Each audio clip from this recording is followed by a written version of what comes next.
Hey, everybody, it's Maggie again. Um, I just wanted to point you in the direction, I guess that would be down.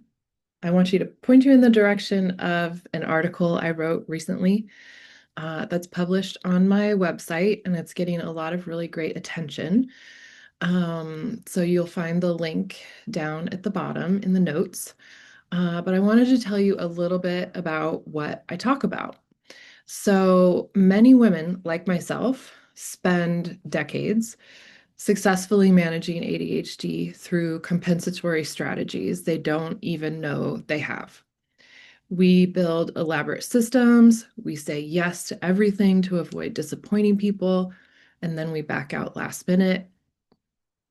Does that sound like something you've done? I've done it so many times and I didn't understand why for so long. We rely on deadline panic and adrenaline to get things done. We use people pleasing to berate ourselves into productivity. These strategies work well enough until they don't. Here's why. Estrogen plays a crucial role in dopamine regulation in the brain.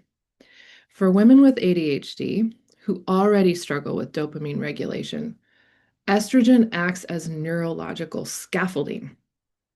It helps executive function, working memory, and emotional regulation stay somewhat intact.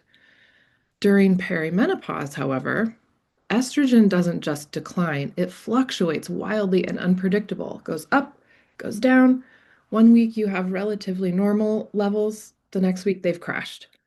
This creates a neurological roller coaster that makes previously manageable ADHD symptoms suddenly unmanageable. What's happening isn't that you're getting worse. The hormonal support system that was quietly helping your ADHD brain function is being pulled away, revealing the neurodivergent wiring that was already there, always already there. But most doctors don't make this connection. They see a woman in her 40s complaining of brain fog, memory issues, emotional dysregulation, and fatigue, and they diagnose perimenopause or depression or anxiety. They rarely think to screen for ADHD. And most women don't think about asking about ADHD either, because we've internalized this myth that ADHD looks like hyperactive little boys who can't sit still. This is changing. We don't recognize it in ourselves. The sensitive woman who's always been too much, the creative soul who hyper focuses for hours, the people pleaser constantly overwhelmed by multi step tasks. We think our struggles are personal failures. I know I did for a long time.